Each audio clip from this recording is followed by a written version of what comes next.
Welcome, gang. We are here for yet another adventure with Steve Lehman from Charlottesville Astronomical Society on our Astronomical Tidbits for March. Welcome, Steve. What you got for us? Hey, well, I'm going to share my screen here, and we're going to talk about the month of March, and I'm going to get the things moving. So we are into a time of the year where most of the cool things are actually happening in the early morning hours. We'll get to that in a minute. Kind of walk through the calendar. You can see that beginning on the 8th, we've got the crescent moon, and it's going to be in the Pleiades. I've got a slide for that in a minute. On the 9th, we've got a Starlink mission. They're going to launch another 60-some satellites. First quarter is on the 10th. Daylight savings time is on the 13th. The full worm moon on the 18th. And then I've got a couple of nice slides about Venus, Saturn, and Mars in the pre-dawn, and Venus, Saturn, Mars, and the moon in the pre-dawn. So let's get started. First of all, the moon phases for March. The 18th is our full moon. It's the full worm moon. Called that because generally in March, the ground starts to warm up and soften up, and the earthworms come out, and the robins and other birds go around pulling out the worms. So hence the name worm moon. On the 8th, we've got the moon between Aldebaran, which is the eye of Taurus the Bull, and the Pleiades. Now, this is a full sky view right here. This is the constellation Taurus. This is the face of the bull. Aldebaran is the eye of the bull, and these are the two horns of the bull. And right here, we've got the first quarter moon, and you can't see it very well in this image, but this is the Pleiades star cluster, the Seven Sisters. I took a close-up version of it, a little easier to see. Again, here's Aldebaran, and this is the first quarter moon, and out here are the Pleiades. So this is a great naked eye observation that you can do the night of the 8th. There's a Starlink launch. SpaceX is launching another constellation of communication satellites on the 9th, and generally 1 or 2 nights later, we end up with one of these really cool trains in the night sky. You can look up on the internet, they'll just search Starlink path, and you should be able to see whether that's going to pass over our area. Generally, they tend to. These are kind of cool to look at, but amateur astronomers, and especially photographers, amateur astrophotographers, and even professional astronomers do not like these very much at all, because they tend to, what they're doing here is reflecting sunlight. And so they end up making spots in all sorts of astrophotos, which take some extra time to clean up, and also can sometimes ruin observations. Daylight savings time happens on the 13th at 2 a.m. And just to give you an idea, this is what the sky will look like on March 13th at 7 p.m. And then the next day on the 14th at 7 p.m., it's a whole lot brighter. So we will be moving our nighttime observations kind of back at least an hour.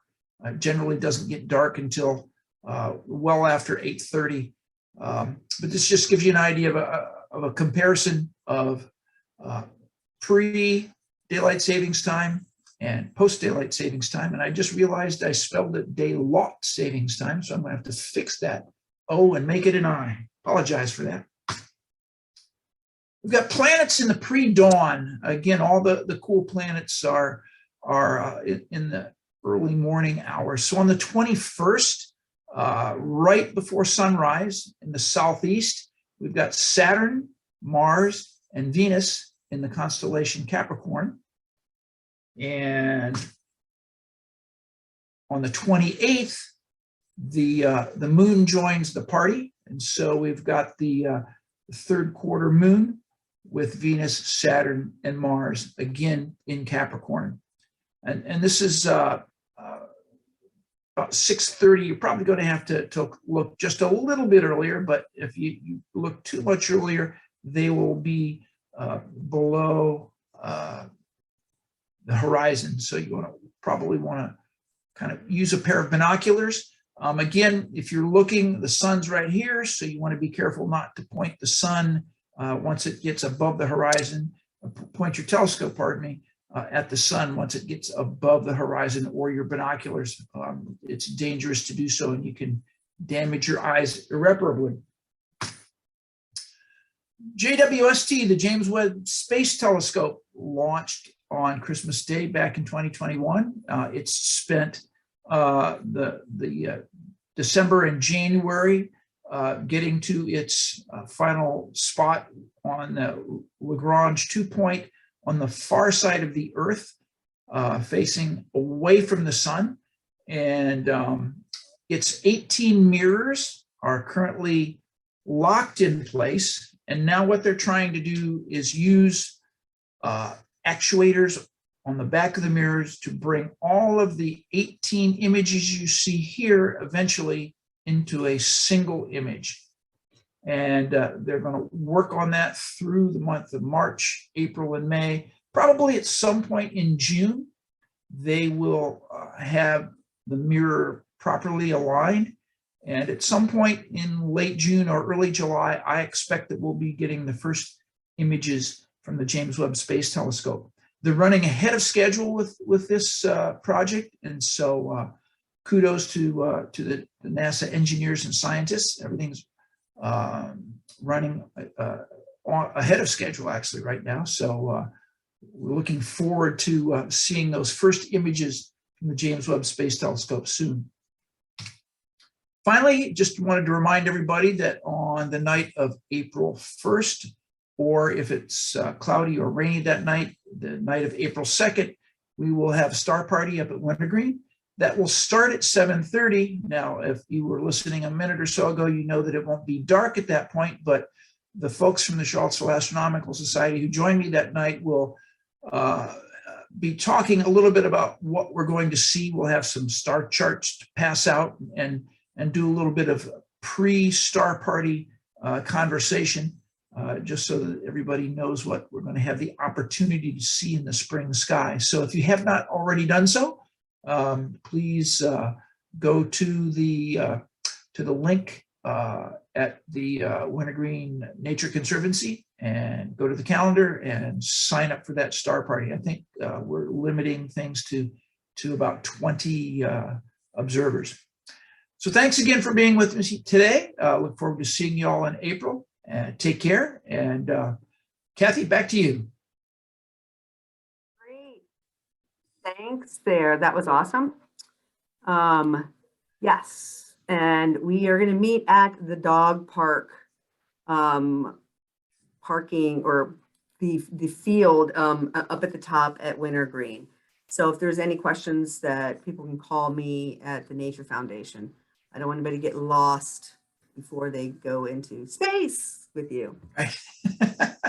So anyways, thanks, Steve. That was really informative. I'm really excited to see some pictures from the Webb satellite. So, or You and millions of other people. So let's, yeah, all the hard stuff has been done. So now they just have to get it fine-tuned. So yeah, I'm kind of expecting, that they're still saying July, but they're way ahead of schedule. As a matter of fact, the picture that I showed you on this is not even the best latest picture. There's a picture that shows an even better alignment, but I didn't put that one in because it wasn't quite as clean as this one. It didn't show you the mirror side by side. So, if anybody has any questions about it, is there a way to contact you, or should they just show up to the star party?